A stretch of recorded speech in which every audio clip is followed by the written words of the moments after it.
कर रहा था कि एक पति पत्नी ने 1 महीने पहले कहा, मैं तो उनकी शक्ल 5 मिनट तक देखता रहा, क्योंकि उनकी उम्र खूब थी, लड़का लड़की नहीं थे, जोरदार थे। पत्नी ने कहा कि महाराज जी हम अकेले में इसलिए आपसे मिल रहे हैं कि इनसे मैं बहुत नाराज हूं। मैंने पति की ओर देखा, उसने कहा कि ये नाराज है पर मैं भी नाराज ही हूं।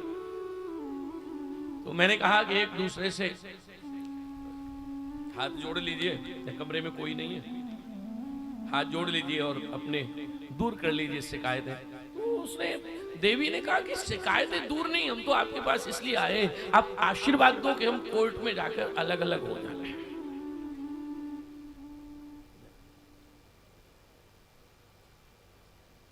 मैंने उनको पूछा, मैंने पूछा कि आपके विवाह को कितने दिन हो गए?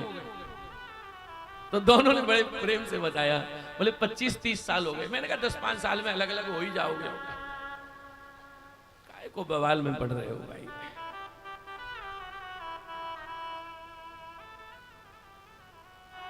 अरे प्यारे, जीवन को ठीक से जियो। कथा से अगर जीवन जीना नहीं सीखा तो कथा सुनना बेकार चला जाएगा।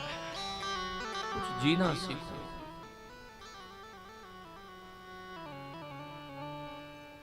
अपने जीवन में कुछ परिवर्तन आना चाहिए।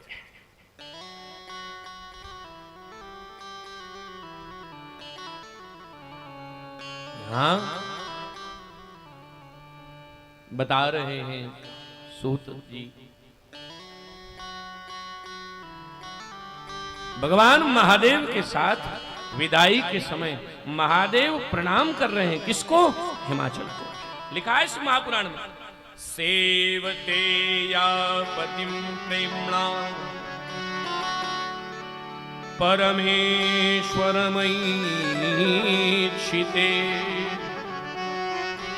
एह भुक्ताखिलान् भोगान्ते पत्या शिवम् गति।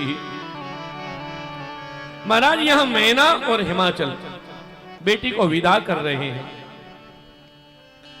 थोड़ा काम की कथा है इसलिए मैं थोड़ा टाइम लगा रहा हूं। हिमाचल की पत्नी मैना अपनी बेटी को विदा करते करते कहती हैं, बेटी अब तू जा रही है, तेरे लिए कुछ मैं उपदेश कर रही हूं। और मां बेटी को गोद में लेके कहती है, बेटी तू पतिव्रत धर्म का पालन कर।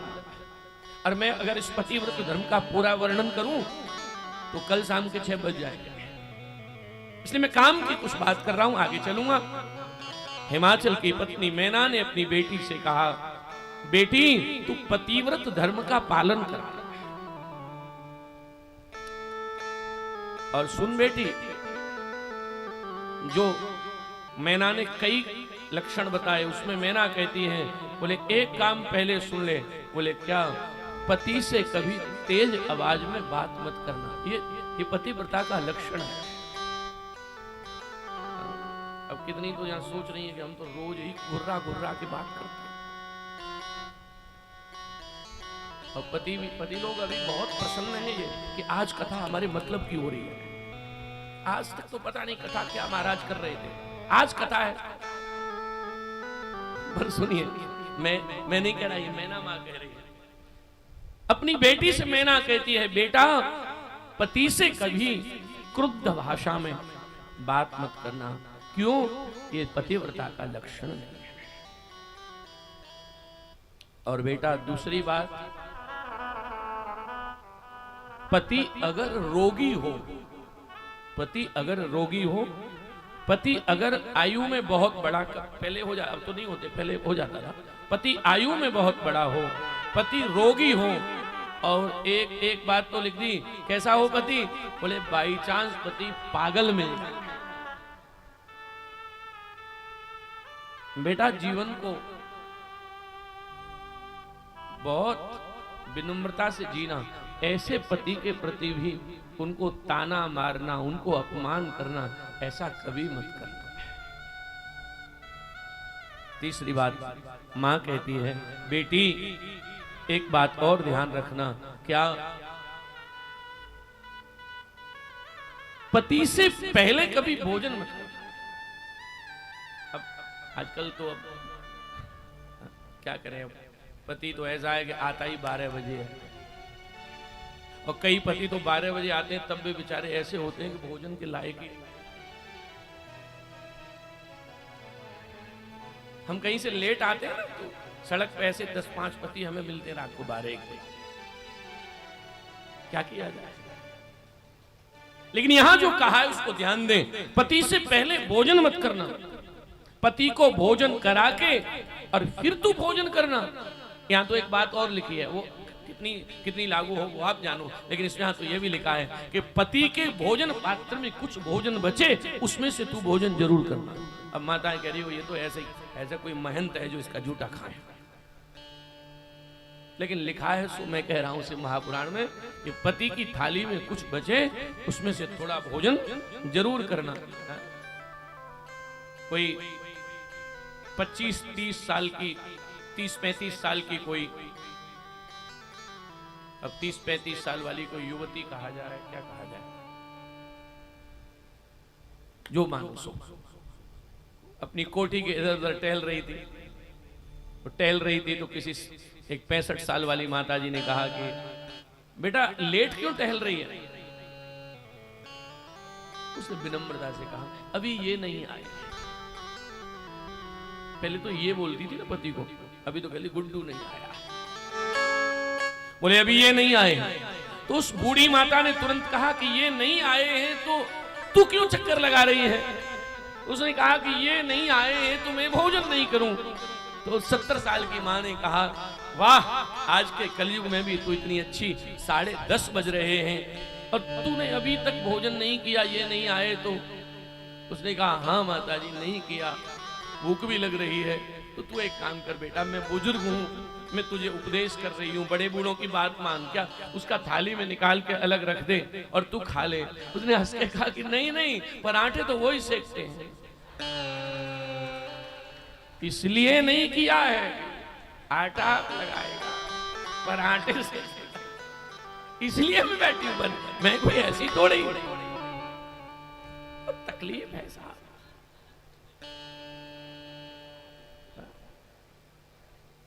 बहुत सारे पति यहां नहीं होंगे ऐसे पति, लेकिन बहुत सारे पति ऐसे हैं, सुबह की चाय वही कुट कुट कुट अदरक कूटते हैं सवेरे। और यहां बहुत सारे पति की बोलती बंद है, इसका मतलब यहां भी कुछ है। सुबह सुबह अदरक की कुटाई करते हैं, चाय और मैना यहां कह रही है बेटी पति से पहले जागना है, पतिव्रता के धर्म बता रही है, पति से पहले जागना है।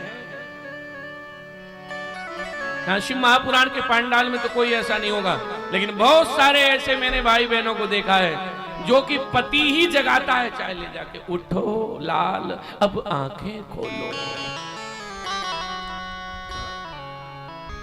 चाय लेकर जाता है।